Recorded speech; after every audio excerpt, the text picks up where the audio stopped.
আসসালামু আলাইকুম। প্রিয় দর্শক, অন্য মঞ্চের আলাপচারিতায় আপনাদের সকলকে আমন্ত্রণ জানাচ্ছি। আপনাদেরকে সালাম ও শুভেচ্ছা, সেই সাথে দর্শকদেরকে শুভেচ্ছা তো বরাবর দিয়েই থাকি আমরা, কারণ দর্শকই আমাদের প্রাণ। আপনি যে কথাটা বললেন, প্রথম নির্বাচনের কথাটা বলি, নমিনেশনের বিষয়ে। আমার ২ জায়গায় পাঠাতে পেরেছিলাম। ৩ জায়গায় আমি মনোনয়ন পত্র নেওয়ার প্রচেষ্টা অপপ্রচেষ্টা বা প্রচেষ্টা যাই বলেন চালিয়েছিলাম। জামালপুর সদরে পাঠানো জানে, তারা ভয়ে বলেছে যে ওইখানে আপনি যেভাবে জামাতের বিরুদ্ধে আপনি কথা বলেন, আপনার ব্যাপারে কেউ যদি এখানে যাওয়ারে মেরে ফেলবে সাথে সাথেই। প্রথমে বলছিল যে জেল জরিমানা হইলে দেখেন, আমি যে ঠিক আছে, কিন্তু পরে প্রশাসন থেকে বলা হয়েছে যে শেখ ফরিদের নামে যদি কেউ মনোনয়ন পত্র নিতে আসে তাহলে অন দা স্পট তাদের মেরে ফেলা হতে পারে, তারা যেন না আসে, এইভাবে বলা হয়েছিল। হ্যাঁ, আর তাই ওখানে যাওয়া যায় নাই। আর টাঙ্গাইল, মানে মধুপুরে টাঙ্গাইল আর হচ্ছে ঢাকা 16-তে গিয়েছিল, কিন্তু সেইখানে গিয়ে যে অবস্থা দেখেছে, বিশেষ বাহিনী থেকে বলা হয়েছে যে এইখানে যদি আপনারা আসেন ডিসি অফিস উড়াই দিবে, এই লোকের নামে যদি আপনারা নিতে যান ডিসি অফিস জ্বালায় দিবে, থানা জ্বালায় দিবে, দয়া করে আপনারা আইসেন না, যারা আসবেন ওরা মারা পড়বে নিশ্চিত। আর পরিচ্ছদ যদি বরিশাল থেকে থাকে তাহলে তাকে দ্রুত আত্মগোপনেই থাকতে বলেন, ভুলেও যেন বরিশালের বাইরে না যায়, ইত্যাদি ইত্যাদি বলা হয়েছে। তার জন্য আমার যে যারা লোকজন ছিল তারা অনেক চেষ্টা করেছে, অনেক কৌশলে, কিন্তু সাহস পায় নাই।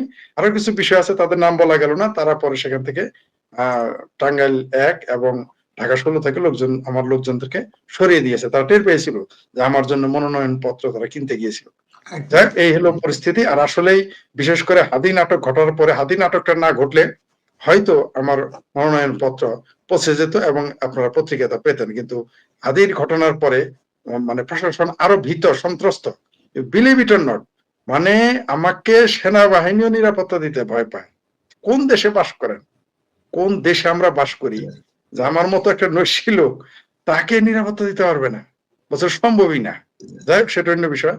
আমার নির্বাচন সংক্রান্ত কথাটা আপনাদের বললাম। আর এবার আসি আমরা যে মবের নির্বাচন যেটা বললেন, বামপন্থীদের 1 ডজনের উপরে প্রায় 1.5 ডজন নমিনেশন বাতিল করে দিয়ে, মনোনয়ন পত্র বাতিল করে দিয়েছে। তারা কেন সহ্য করবে ভাই? এরা তো 5ই আগস্টের যখন ঘটনা ঘটে, এটা যে ইরানের পুনরাবৃত্তি ঘটতেছে তাদের বোঝা উচিত ছিল। এখনো তাদের কপাল ভালো যে তারা মনোনয়ন পত্র কিনতে পারছিল। বাতিল করছিল তো সৌভাগ্য যে তাদের এখনো ওই বুলডোজার আইনে তার নিচে ফেলেনি। ইরানে যে কাজ করেছে, 12 তারিখে যদি তারা নির্বাচন করে ফেলতে পারে এবং টিকে যায় এই সরকার, এই সকল সরকার যদি টিকে যায়, জামাত, এনসিপি, বিএনপির চরমনায় এই উগ্র সন্ত্রাসী এবং মুক্তিযুদ্ধ বিরোধী পেয়ারা পাকিস্তানিরা যদি সরকার 5 বছর টিকতে পারে, বাংলাদেশের বামপন্থীদের ধরবে আর বঙ্গোপসাগরে নিয়ে ফেলে দিবে। আর জানাই না, তার সিমটম হচ্ছে এই যে এই মনোনয়ন পত্র বৈধতা না দেওয়া, এটা তো পরিকল্পিত ভাবে। আপনি দেখেন মাহমুদুর রহমান মান্না ভাই, আমি বলেছি তো, তাকে কেন ওরা সহ্য করবে? মাহমুদুর রহমান মান্না ভাই একদিকে হলো জাসদের নেতা, আরেকদিকে হলো আওয়ামী লীগের 3 নম্বর ব্যক্তি ছিলেন, সাংগঠনিক সম্পাদক। এই লোকটাকে জামাত বিশ্বাস করে, মান্না ভাই তাদের বিশ্বাস করতে পারে। আমার প্রিয় মান্না ভাই, আওয়ামী লীগের সাথে রাগ করে জামাতের সাথে যতই বসুক, জামাত তাকে বিশ্বাস করবে না, ভালোবাসতে পারে না, প্রশ্নই আসে না। আপনি দেখেন না, ওই আপনি যাদের নাম নেন না, সে তো ফ্রান্স থেকে আসে না কেন জানেন কি সেটা? নইলে এই মুহূর্তে তার বাংলাদেশে কোটি কোটি মুরিদ, সে কেন আসে না? বাংলাদেশ আওয়ামী লীগের লোক যদি ক্ষমতায় আসার কাছাকাছি থাকে, আমরা আত্মগোপনে থাকবো? প্রশ্নই আসে না। আমরা মাটি 70 হাত নিচে থাকলে উপরে উঠে আসবো, বিড়ালের কেঁচোর মতো ভেসে উঠবো উপরে। যেখানে আপনি যার নাম নিতে দেন না, সেই বিশিষ্ট ব্যক্তি ফ্রান্স থেকে এখনো কেন আসে না? সে জানে, যতই সে বলুক যে আমি ছাইদির কবরে গিয়ে ক্ষমা চাইবো, আমি ছাইদির পোলার কাছে গিয়ে মাপ চাইবো, আমি ভুল করেছি, গণজাগরণ মঞ্চে নেতৃত্ব দিয়ে আসার পরে দেখুক না, ওরে এমন হাদিরা যেভাবে সাইজ করছে ওইভাবে মেরে দিয়ে বলবে আওয়ামী লীগ মারছে আর ভারত মারছে।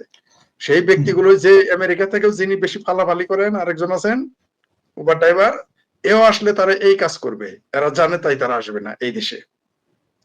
আর আপনি যেটা বললেন, তো সুতরাং মান্না ভাই দেওয়া তো প্রশ্নই আসে না, কেন দিবে?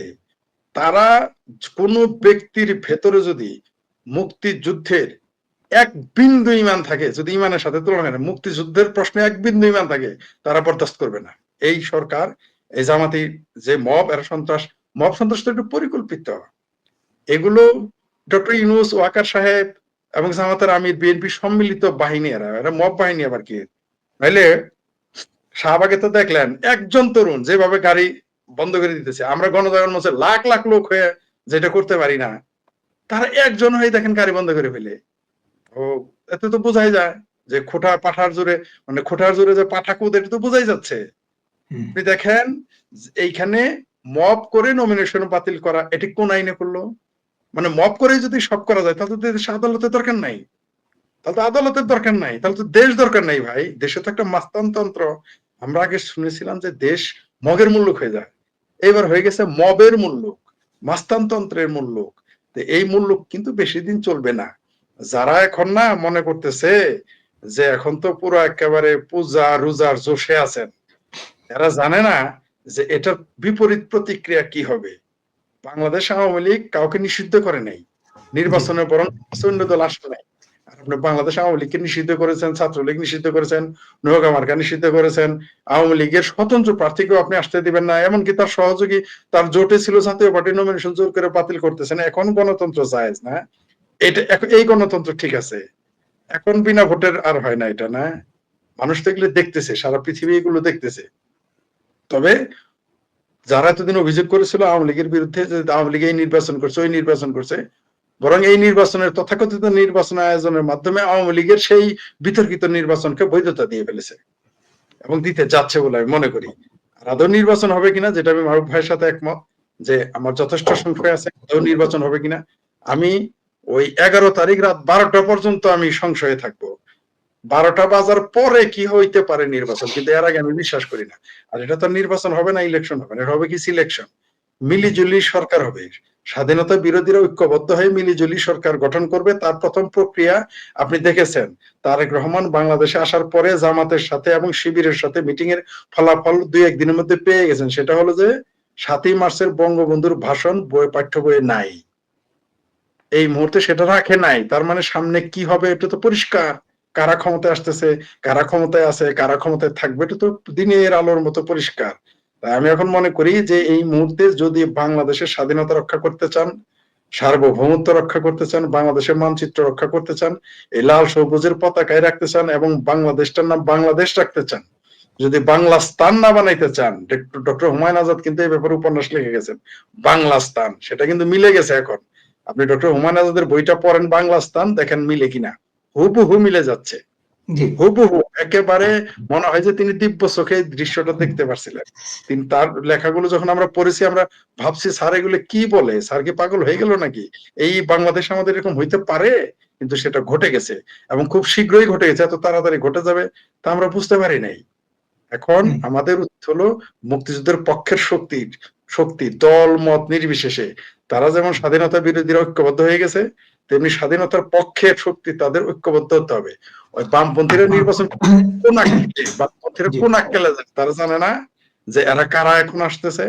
তারা কিন্তু ফেল করবে, কারো জামানত থাকবে না, বামপন্থীদের কারো জামানত থাকবে না, তারপরেও তাদের সহ্য করতেছে না।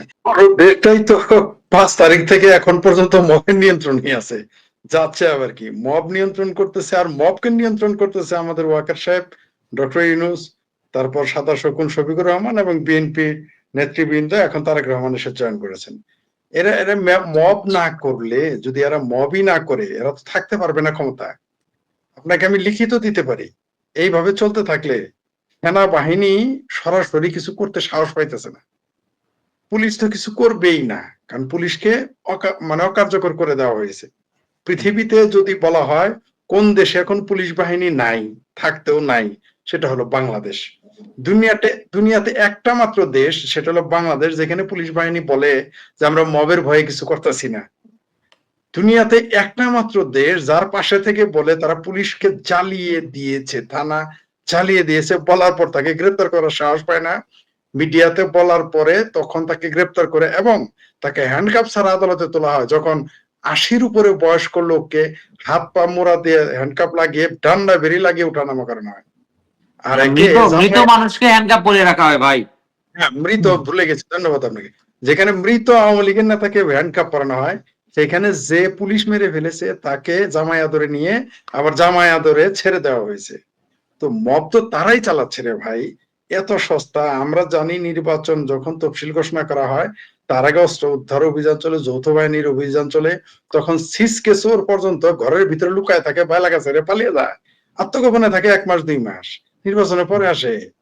আর এখন সিনা উঁচিয়ে ক্রিমিনাল সেনাবাহিনীর সামনে, ডিসির সামনে, পুলিশের সামনে বলে সে পুড়িয়ে মেরে ফেলেছে। তো মবের রাজত্ব 12 তারিখ পর্যন্ত চলছে না, চলছে, চলবে যতক্ষণ আপনি আপনার ইউনুস জাটাকে আমরা ঘেঁটি ধরে পিএল দিয়ে দেশ ছাড়া না করতে পারবো, ততক্ষণ এটা থাকবেই, চলতেই থাকবে। বাংলাদেশের জনগণ এদের থেকে নিস্তার পেতে গেলে, আমি বারবার আপনাকে বলেছি, বাংলাদেশ এখন 2 ভাগে বিভক্ত। আমাদের শ্রদ্ধা মারুফ ভাই সুন্দর কথা বলেছেন যে কিছু মানুষ আছে এরা যেমন এখন বলতেছে যে আওয়ামী লীগ বন্দুক ঠেকায় নির্বাচন করাইছে, আবার এই লোকগুলোই যখন গণেশ উল্টে যাবে এরা বলবে যে ডক্টর ইউনূস পিছনে চাকু ঠেকায় আমার নির্বাচন করেছে। আমরা এগুলো জানি, এগুলো বলবে, কিন্তু মানে ভুলে যায়, মানে ক্ষমা করে দিব শত্রুকে, কিন্তু ওই যে আপনার কিন্তু ওই শব্দগুলো উচ্চারণ করা যায় না, একটা গালি দিয়ে আর কি, যে তাকে মনে, তার চেহারাটা মনে রাখতে হবে। আমাদের সবকিছুই আমাদের মনে থাকবে, এই দেশে কি হচ্ছে না হচ্ছে। তবে এই ঘটনার জন্য কিন্তু বাংলাদেশের জনগণ আমরাও কম দায়ী না, কারণ যেমন প্রজা তথা যথা রাজা, যথা প্রজা তথা প্রজা, এরকম একটা কথা আছে আর কি। যেরকম জনগণ হয় শাসকও কিন্তু সেরকমই আসে। আমাদের শুকিয়ে খাইতে তো ভূতে খিলাইছিল। আমাদের মেট্রো রেলে 3 ঘন্টায় উত্তরা থেকে মিরপুরে যাইতো, উত্তরা থেকে কমলাপুর যাইতো, মিরপুর থেকে কমলাপুর যাইতো 2.5 ঘন্টায়, ওইটাই ভালো ছিল। 35 মিনিটে উত্তরা থেকে তো মিরপুর আসে, মিরপুর থেকে উত্তরা আবার মতিঝিল যায় 35 মিনিটে, এটা ভালো লাগে নাই। আর মৌলভী সাহেবদের দিনে 5 বেলা দাওয়াত খাওয়া ভালো লাগে নাই, সেনাবাহিনীর 2 বেলা খাওয়া ভালো লাগে নাই। এদের কপালে, সবার কপালে শনি আছে। তবে আমি চিন্তিত, আমি আমার দেশ নিয়ে চিন্তিত। আপনি তো মবে আক্রান্ত নির্বাচন আপনি বলতেছেন, আমি মনে করি মবে আক্রান্ত পুরো বাংলাদেশ। বাতিল হচ্ছে প্রার্থিতা না, এখানে বোধহয় এটা দিলে ভালো হয় যে বাতিল হচ্ছে বাংলাদেশের স্বাধীনতা। তার জন্য কিন্তু 7ই মার্চের ভাষণটাকে পাঠ্য বই থেকে বাদ দেওয়া হয়েছে। এরপরও আমরা কিভাবে এই দেশকে স্বাধীন বাংলাদেশ মনে করতে পারি আমার বোধে আসে না। আমি এখন বিশ্বাসই করি না। যেদিন দেখলাম 7 মার্চ বঙ্গবন্ধুর 7ই মার্চের ভাষণ পাঠ্য বই থেকে বাদ দিয়েছে, তখন এই দেশটার বাংলাদেশ নেই, এটা অলিখিতভাবে পাকিস্তান হয়ে গেছে। আপনি যত কিছুই বলেন, এটা আমি আবারও বলতেছি, 32 নাম্বার ভাঙা যেমন অপরাধ ছিল, তার চাইতে 100 গুণ বেশি অপরাধ করেছে এই সরকার, যারা এই বঙ্গবন্ধুর 7ই মার্চের ভাষণ পাঠ্য বই থেকে বাদ দিয়েছে। আমরা এটা ছেড়ে দেব না, বাংলাদেশের মুক্তিযুদ্ধের পক্ষের মানুষ ছেড়ে দেবে না। আমার ধারণা এই যদি চলতে থাকে, আওয়ামী লীগের নেতৃত্বে ডাকের জন্য জনগণ বসে থাকবে না, জনগণ নিজেই মাঠে নেমে যাবে। আজকে আপনার শিরোনাম দেওয়া দরকার ছিল, মবে আক্রান্ত পুরো বাংলাদেশ, বাতিল হচ্ছে বাংলাদেশের স্বাধীনতা। এটা হলে বোধহয় আরো ভালো হতো। না ভাই, সম্পর্ক ভারতের সাথে রাখতে হবে না। ক্ষমতায় যাইতে হইলে আপনি আমেরিকার সাথে সম্পর্ক রাখতে পারেন, চায়নার সাথে রাখতে পারেন, পাকিস্তানের সাথেও রাখতে পারেন, সৌদি আরবের সাথেও রাখতে পারেন, চাইলে ইসরায়েলের সাথেও রাখতে পারেন, সেটা আপনার ব্যাপার, আপনি কিভাবে ক্ষমতায় থাকতে চান। এখন আপনাকে বলতে হবে চাইলে তাদের সাথে রাখলে ভারতের সাথে কেন সবাই এত তেল মাখামাখি করে। তার কারণটা হচ্ছে, ছোট্ট একটা উদাহরণ দিই আপনারে। সেটা হচ্ছে যে আপনার এই মুহূর্তে যে বিদ্যুৎ, আমাদের যে বিদ্যুতের দরকার, সেই বিদ্যুতের প্রায় 10 to 20% আসে ভারত থেকে। আদানি দেয়, নেপাল দেয়, নেপালের যেটা এটাও ভারতের উপর দিয়ে আসে। আমরা সম্পর্ক রাখলাম না, সুতরাং আমরা তাদের বিদ্যুৎ নিব না। তাই আমরা কিভাবে বুঝেন বিদ্যুতের অবস্থা। এছাড়া আমরা চাউল নিব না ভারত থেকে, অসুবিধা কি? আমরা এর আগে আপনার সৌদি থেকে কিনছি, দুবাই থেকে কিনছি, পাকিস্তান থেকে কিনবো। তো এতে আবার আমার প্রশ্নটা ছিল নির্বাচন কেন্দ্রিক, যে নির্বাচন ক্ষমতায় যাওয়ার জন্য। না, ওই জায়গাটাই আসতেছি। এখন ধরেন এই চাইল্ডের যেটা ভারত থেকে 50 টাকা কেজি কিনবে, 70 টাকা কেজিতে আইসা পৌঁছাবে আমার বাংলাদেশের অন্য দেশ থেকে কিনলে। তো এইটাও একটা অসুবিধা। তারপর আমরা মাইনা নিলাম। কিন্তু সব সরকারই একটা জিনিস চিন্তা করে কি জানেন, যে ইলেকশন করে আমি যখন জিতবো তখন আমার আশপাশের রাষ্ট্র গুলোর সাথে আমার সম্পর্কটা কেমন হবে, আমি জনগণকে বিপদে ফেলাবো নাকি জনগণকে মোটামুটি সহনশীল একটা পর্যায়ে রাখবো। এই জন্যই দরকার সর্বপ্রথম ভারতের। কারণ ভারত আমাদের একদম পার্শ্ববর্তী রাষ্ট্র। আপনি একটা জিনিস জাস্ট চিন্তা করেন, যে আপনি যদি আজকে আপনার বাসায় পড়ে মারা যান, তাহলে সর্বপ্রথম কিন্তু আপনার পাশের বাড়ির লোকটা খবর পাবে, আপনার উত্তর কোণার লোকে খবর পাবে না, দক্ষিণ কোণার লোক খবর পাবে না। আপনার বাড়ি হয়তো ঢাকায়, আপনার এই আত্মীয় স্বজন চট্টগ্রামে আসে, তারা আসার আগে আগে দেখবেন যে আপনার আশপাশের বাড়ির লোকজন খবর পেয়ে ওরা দাফন কাফনের ব্যবস্থাটাও করে ফেলছে। কোথায় দাফন হবে, কোন ইমাম ইয়ে করবে, এই কারা গোসল করবে, সব রেডি করছে আপনার আত্মীয় স্বজন আসার আগে আগে। এটা হচ্ছে নর্মাল। আমরা হায়াত মৌতের কথা বলতেছি এখানে। ঠিক তেমনি একটা ইলেকশন করে একটা সরকার আসতে গেলে সেও চিন্তা করে যে আমার পার্শ্ববর্তী রাষ্ট্রের সাথে আমার সম্পর্কটা কেমন হবে, আমার পার্শ্ববর্তী রাষ্ট্রটা সে কেমন চায় বা কি চায়, সে আমার কোনো ক্ষতি করতে পারে কিনা, না আমার দ্বারা সে ক্ষতি হলে সে কোনো রাগ করে কিনা, এগুলো সবকিছু মিলাইয়া একটা পরিস্থিতি আছে। আর ভারত যেহেতু বৃহৎ একটা রাষ্ট্র, বৃহৎ ইকোনমি, বৃহৎ রাষ্ট্র, অনেক ইনভেস্টমেন্ট আছে তাদের আমাদের দেশেও, আবার আমাদেরও অনেক স্বার্থ জড়িত ভারতের সাথে। যদি ভারত গ্যাঞ্জাম করে বসে বা ভারতের সাথে আমরা একটা গ্যাঞ্জাম করে বসে সমস্ত কিছু বন্ধ করে দিলাম, বিপদে আমরা পড়বো, কারণ আমরা ছোট দেশ। তা আমরা সম্পর্ক যত গভীর হবে তত ভালো। তা আমি আমেরিকার সাথে সম্পর্ক করে লাভ নাই, আমার সম্পর্কটা ভারতের সাথে যত বেশি বা আমার সুবিধা বেশি, কারণ আমার অনেক কিছু, ওই যে বললাম যে মৃত্যুর ব্যাপার, ঠিক তেমনি বিয়ে শাদীর ব্যাপার, সবকিছু। এই জিনিসটা যদি চিন্তা করেন তাহলে দেখবেন যে নির্বাচনে কেন এই দলগুলো সবাই ভারতের কাছে যায়, কারণ ওরাও জানে যে এই নির্বাচনে কিচ্ছু লাগবে না ভাই। নির্বাচন কত তারিখ? 12 তারিখ হোক এখন নির্বাচন। ভারত যদি আপনার খাদ্যটা বন্ধ করে দেখ, আগামী 15 দিন পর থেকে দেশে হাহাকার লেগে যাবে, মারামারি শুরু হয়ে যাবে দেশে। যাবেন কই আপনি? চাউলের দাম 200 টাকা কেজি হয়ে যাবে, আটার দাম, ময়দার দাম, সবকিছুর দাম বেড়ে যাবে। সুতরাং কোনো যারা সুদূর প্রসারী চিন্তা করে যে দলগুলো, এরা কেউ ঘাটাইতে চায় না পার্শ্ববর্তী রাষ্ট্রের, এই জন্য ভারতকে কেউ ঘাটাইতে চাইতেছে না। সব আছে, সবাই মুখে মুখে আপনার কি বলে আপনার এটা ভারত বিরোধিতা, ওইটা হচ্ছে ইলেকশনের ক্ষেত্রে, কিন্তু নিচে নিচে র্যাঙ্কে সবাই ভারতের সাথে যায় হাত মিলাইতেছে যে স্যার আপনারা রাগ হইয়েন না, কোনো বিপদে আমাদের ফালাইয়েন না, আমরা আপনাদের পক্ষে আছি, আমাদের দ্বারা আপনার ক্ষতি হবে না। তা আমরা ক্ষতি বলতে আমাদের দেশের লোকজন কি ক্ষতি করতে হয়? হ্যাঁ, ওই যে পাকিস্তানি কিছু জঙ্গি আইনা জঙ্গি উৎপাদন করতে পারে, কিছু বোমা বিস্ফোরণ ঘটাইতে পারে ওইখানে যাইয়া, বর্ডারে কিছু অঘটন ঘটাইতে পারে, যেটা ভারত এটা ইয়েতে থাকবে, মেন্টাল টর্চারের ভিতরে থাকবে, এতটুকু। তাই বলে এমন না যে আমরা যে 7 সিস্টার দখল করে নিয়ে, ভারত এই চিন্তা করে না যে বাঙালি যে 7 সিস্টার দখল করে আনবে। ওই যেমন হাসনাত আব্দুল্লাহ, সে বলছিল ভারতের কাছে 18 কোটি গুলি নাই, যে বাংলাদেশে 18 কোটি গুলি নাই, যে 18 কোটি গুলি দিয়ে 18 কোটি মানুষ মারবে, তার হিসাবটা এরকম, 18 কোটি গুলি নাকি ভারতের কাছে নাই। তা আমিও মাইনে নিলাম ভারতের কাছে 18 কোটি গুলি নেই, ভারতের কাছে 3-4 কোটি গুলি আছে, স্বীকার করলাম। তো তাতে কি 18 কোটি মানুষের 18 কোটি কি ভারত বিদ্বেষী? তার তো না। 18 কোটির মধ্যে আপনি যদি ধরেন যে 50% মানুষই ভারত বিদ্বেষী না, তাহলে যুদ্ধ হলে তো জনগণের উপরে হামলা করা হয় না। না, সেটাই বলতেছি যে আছে মাত্র 50%, তার মানে 9 কোটি। এই 9 কোটি লোক আপনার যুদ্ধ চায় কিনা? তাও তো চায় না। এইটা করতে করতে যায় দেখবেন যে আপনার 50,000 লোক নাই আপনার যুদ্ধ করার জন্য। তো এর 18 কোটি বুলেটের দরকার কি? আর 18 কোটি বুলেট বাদ দেন, একটা বোমা মারলেই তো কয়েক হাজার মরা জায়গা, বুলেট ব্যবহার করার দরকার কি এত? আপনার কিচ্ছু করা লাগবে না, মারবেও না, আপনার ধরবেও না, আপনার কিচ্ছুই করবে না, শুধু বর্ডার সিল আপ করে দিয়ে সমস্ত টোটাল খাদ্যদ্রব্য বন্ধ করে দিবে। এটা একটা ম্যাটার। এখন দেখার বিষয় হচ্ছে যে ভারত আমাদের বিমানের উপরও সেম নিষেধাজ্ঞা দেয় কিনা, যে যেসব বিমানগুলো পাকিস্তান যাবে সেগুলো ভারতের আকাশসীমা ব্যবহার করতে পারবে না, বা পাকিস্তান থেকে আসা বাংলাদেশ বিমান হোক আর যে বিমান হোক ভারতীয় আকাশসীমা ব্যবহার করতে পারবে না। এটা দেয় কিনা এটা দেখার বিষয়, তবে আমার মনে হয় না এরকম দিবে। তার কারণ হচ্ছে আপনার বলি, কাতার, কুয়েত, সৌদির অনেক বিমান আসতেছে না পাকিস্তানের আকাশসীমা ব্যবহার করে, বাংলাদেশে আসছে তো, ইন্ডিয়ার আকাশসীমা ব্যবহার করতেছে তো ওরা। সেই কারণে হয়তো এইটা ওই রকম যাবে না। তবে হ্যাঁ, পরিস্থিতি যদি খারাপের দিকে যায়, সম্পর্ক যদি আরো তলা নিতে যায়, তাহলে যাইতে পারে। যেমন আপনি আজকে দেখছেন যে গতকাল ওই যে মুস্তাফিজ ছেলেটা খেলতে গেছিল, 9.5 কোটি রুপিতে বিক্রি ছিল বেচারা, তারে বন্ধ করে দিল, খেলতে দিবে না। তো এর আগে পাকিস্তানের প্লেয়াররা খেলতে পারতো না, এখন বাংলাদেশের প্লেয়ার দেওয়া শুরু। এদিকে আবার আমাদের এই ক্রীড়া উপদেষ্টা ঘোষণা দিলেন কি, যে আইপিএল মনে হয় এটা, যে আইপিএল এর খেলা বাংলাদেশ থেকে সম্প্রচার করা হবে না। তো বাংলাদেশ থেকে সম্প্রচার করা না হলে কি হয়েছে? সম্প্রচার করবেন না। যার ক্রিকেট খেলা, যার দেখার ইচ্ছা, যেই বেটা ব্যাটিং করে ক্রিকেট খেলার উপরে হে ভিপিএন চালাইয়া দেখবে,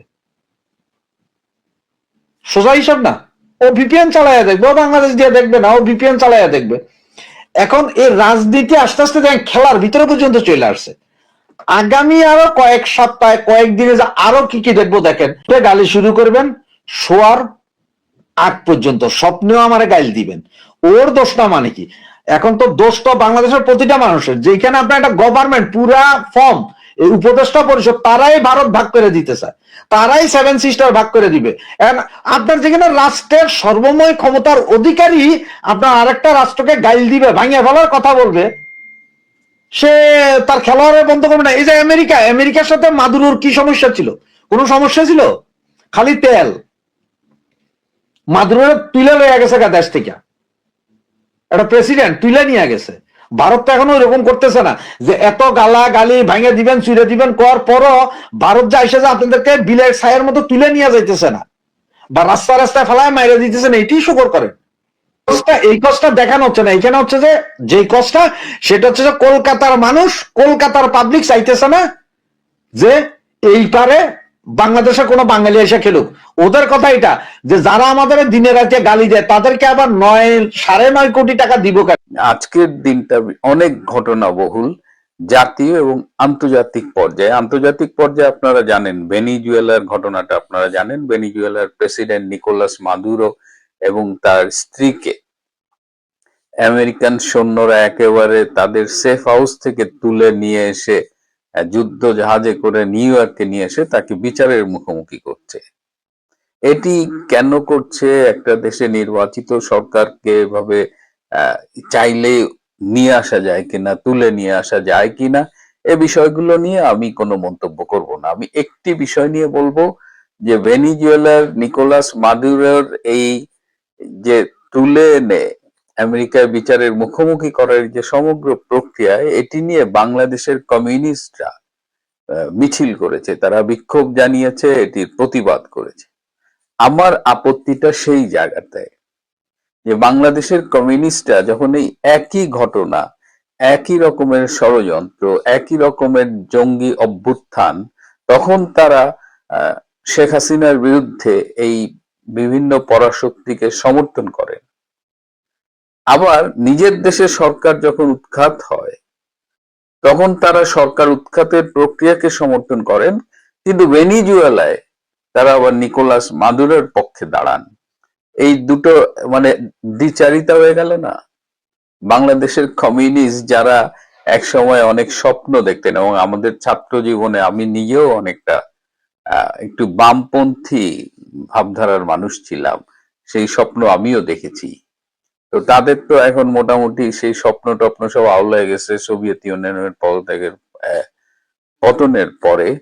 তারপরেই তাদের অবস্থা এখন এমন হয়ে গেছে যে তাদের আসলে কোথাও কোনো বেল নাই, এবং তারা এই ভেনিজুয়েলার এই ঘটনায় একটা হাস্যকর ঘটনার জন্ম দিল। যাই হোক, সেটি একদিকে যেমন বিষয়, আরেকটা বিষয় আমাকে আজকেও কয়েকজন ফোন করে বলেছে যে বাংলাদেশে আসলেই কি নির্বাচন হচ্ছে কিনা। আমি কিন্তু সে একই কথা বলি যে 12ই ফেব্রুয়ারি নির্বাচনটি একটি অনিশ্চিত অবস্থায় আছে, এবং আমি বিশ্বাস করি যে নির্বাচন হওয়ার সম্ভাবনা খুবই কম। এবং আজকেও যাদের সাথে আমি কথা বলেছি আমার সোর্স একই বলেছে। আমি আমার ব্যক্তিগত আগ্রহের জায়গা থেকে নির্বাচন কমিশনে কাজ করে এরকম আমার পরিচিত একজনের সাথে কথা বললাম যে কি অবস্থা, 12ই ফেব্রুয়ারি নির্বাচন হবে, আপনাদের প্রিপারেশন কেমন? তা আমাকে বললো যে ভাই, একটা জাতীয় সংসদের নির্বাচন হবে, সেটাকে কেন্দ্র করে পুরা নির্বাচন কমিশনে যে রকমের ব্যস্ততা থাকার কথা, কারণ এটা একটা বিশাল কর্মযজ্ঞ। তো আপনি যদি আসেন দেখবেন যে সবখানে একটা গা ছাড়া ভাব, যে এরকম একটা এত বড় একটা নির্বাচন হবে, সাথে আবার গণভোট আছে, অথচ সেরকমের প্রস্তুতি নির্বাচন কমিশন অফিসে দেখা যায় না। স্বভাবতই প্রশ্ন ওঠে, তাহলে নির্বাচন হবে কি হবে না, এটা নিয়ে নির্বাচন কমিশন নিজেও কিন্তু কনফিউজ। যেটা শুরু করেছিলাম ওই যে আইপিএল এ মুস্তাফিজ হলো আমার ঢাকা মেডিকেল কলেজের এক বন্ধুর আপন ভাগ্নে, যে কারণে মুস্তাফিজের অনেক ব্যক্তিগত গল্পগুলো আমি আমার সেই বন্ধুর কাছ থেকে শুনেছি। তার এই একই কারণে মুস্তাফিজকে আমাদেরও ভাগ্নে মনে হয়। তো মুস্তাফিজ তো আইপিএল এর আগেও খেলেছে, দিল্লিতে খেলেছে, আরো কয়েকটা টিমে খেলেছে, তখন তো তাকে এরকম নিয়ে এরকম কথা হয়নি। এবার কেন এরকম কথা হচ্ছে? এটার দুটো কারণ। একটা হলো যে বাংলাদেশে বর্তমানে হিন্দুদের উপরে ব্যাপক নির্যাতন চলছে। এই যে দীপুকে পুড়িয়ে হত্যা করা হলো, তারপরে খোকন দাসকে হত্যা করা হলো, আরো অনেককে এরকম মানে ঘটনা ঘটেই চলছে। তো সম্ভবত এই হিন্দু নির্যাতন, হিন্দুদের হত্যা, এটা নিয়ে ভারতে একটা প্রতিক্রিয়া হচ্ছে। আবার ভারতেরও একটা নিজস্ব রাজনীতি আছে, ভারতের রাজনৈতিক দলগুলোরও একটা এজেন্ডা আছে।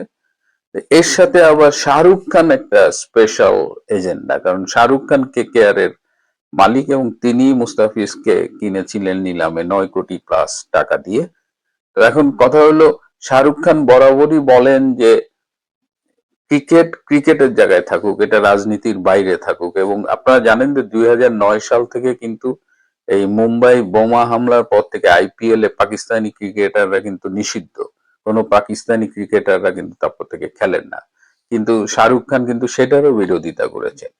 কিন্তু এই শাহরুখ খান, হ্যাঁ, তিনি তাকে বিতর্কিত করবার জন্য একটা রাজনীতি ভারতের মধ্যে আছে। সুতরাং শাহরুখ খান বিরোধী একটা গ্রুপ, আবার বাংলাদেশকে নিয়ে একটা অসন্তোষ ভারতের ভেতরে আছে, এই দুটো মিলে মুস্তাফিজ হয়েছে ভিকটিম। আবার মুস্তাফিজের ঘটনা যখন ঘটছে তখন আমাদের এই বিশিষ্ট চাপাবাজ আসিফ নজরুল, আবার ওই রাজাকারের বংশধর রিজওয়ানা হাসান, এরা আবার খুব চোটপাট হয়েছে যে তারা এই আগামী ফেব্রুয়ারি মাস থেকে যে আইসিসি টি-20 ওয়ার্ল্ড কাপ হবে, যেটা ভারতে হওয়ার কথা এবার, তো সেখানে বাংলাদেশের খেলাগুলো ভারতে পড়েছে। তারা অলরেডি বলেছে তারা নিরাপত্তার দোহাই যে তারা ভারতে খেলতে যাবে না। এখন বাংলাদেশ ভারতে খেলতে যাবে না, এটা আবার বলতেছে আমাদের আসিফ নজরুল, এবং তিনি বলতেছেন যে গোলামির দিন শেষ। এখন বাংলাদেশ ভারতে যদি আইসিসি টি-20 ওয়ার্ল্ড কাপে অংশগ্রহণ না করে তাহলে তার লস হবে কার? এর আগে আমরা দেখেছি অস্ট্রেলিয়া বাংলাদেশে একটা ওয়ার্ল্ড কাপে যায় নাই। ওয়ার্ল্ড কাপ হয়েছে, তা অস্ট্রেলিয়া অনেক বড় টিম, অ্যাফোর্ড করতে পারে, কিন্তু বাংলাদেশ যদি ওয়ার্ল্ড কাপে না যায় সেক্ষেত্রে বাংলাদেশ ক্রিকেট ক্ষতিগ্রস্ত হবে কিনা সেটা আমরা বোধহয় ধারণা করতে পারি। কিন্তু মজার বিষয় হলো যে আজকে দুপুর 12:30টায় পাকিস্তানের পররাষ্ট্রমন্ত্রী এবং উপপ্রধানমন্ত্রী ইশাকদার বাংলাদেশের পররাষ্ট্র উপদেষ্টা তহিদ হোসেনকে ফোন করেছিলেন, এবং তিনি তার ফোনের আলাপের মূল কারণই ছিল এই ক্রিকেট। এবং ইশাকদার তহিদকে বলেছেন যে ইন্ডিয়া খুব অহংকারী দেশ, হ্যাঁ, তারা ক্রিকেট নিয়ে রাজনীতি করে, এবং এখন বাংলাদেশের সময় এসেছে এই যে ভারতের যে ক্রিকেট হবে, বিশ্বকাপ হবে, টি-20, এটি বয়কট করার। তার মানে তিনি হাওয়া দিচ্ছেন, হ্যাঁ, এবং এমনও হতে পারে দেখা গেল যে বাংলাদেশ পাকিস্তান মিলে একটা ঘোট পাকাচ্ছে যাতে টি-20 ওয়ার্ল্ড কাপ ক্ষতিগ্রস্ত হয়। এখন আরো একটা কথা উঠেছে যে মুস্তাফিজ কেন ভিক্টিমাইজড হবে। মানে মুস্তাফিজ তো আর হিন্দু নির্যাতন করে না, সে তো প্লেয়ার, সে তো আর রাজনীতির সাথে জড়িত না। তাহলে কেন দুই দেশের এটা নিয়ে টানাপোড়েন হবে? মানে আরেক পক্ষ বলছে যে পাকিস্তানি ক্রিকেটাররা তো ভারতে গিয়ে বোমাবাজি করে না, সন্ত্রাস করে না, তাহলে পাকিস্তানি ক্রিকেট কেন ভিক্টিমাইজড হবে? এই সব কথা হলো, আমরা যতই স্বীকার করি আর না করি, স্পোর্টস, ক্রিকেট কোনো কিছুই রাজনীতির ঊর্ধ্বে না। এবং যখনই দুই দেশের বা তিন দেশের সম্পর্কে টানাপোড়েন হয় তখন ক্রিকেট ক্ষতিগ্রস্ত হয়। তো আমার অবাক লাগছে যে ইশাকদার এই বিষয়টা নিয়েও কিন্তু হাওয়া দিচ্ছে, এবং আন্তর্জাতিক জাতীয় পর্যায়ে যখন একের পর এক ঘটনা ঘটছে তখনই আমরা দেখলাম যে হবিগঞ্জে এক বৈষম্য বিরোধী ছাত্র নেতা, যিনি নিজের একদম পুলিশ স্টেশনে যে দাবি করেছেন যে সে পুলিশের এসআই সন্তোষকে হত্যা করেছেন, তো সেই আত্মস্বীকৃত পুলিশের খুনিকে পরবর্তীতে পুলিশ যখন গ্রেপ্তার করে তখন ইউনূস প্রশাসন তাকে দ্রুততম সময়ের মধ্যে জামিন দিয়েছে। দেশে যে আইনের শাসন নেই, পুলিশের আত্মস্বীকৃত খুনিকেও ইউনূস সরকার মাথায় তুলে রাখে, সেটা দেখেও বাংলার সুশীল সমাজ কিন্তু একেবারে নীরব, চুপচাপ, কারো মুখে কোনো রা নেই। প্রিয় বন্ধুরা, আজ এ পর্যন্তই। ভালো থাকবেন, সুস্থ থাকবেন। তার চেয়ে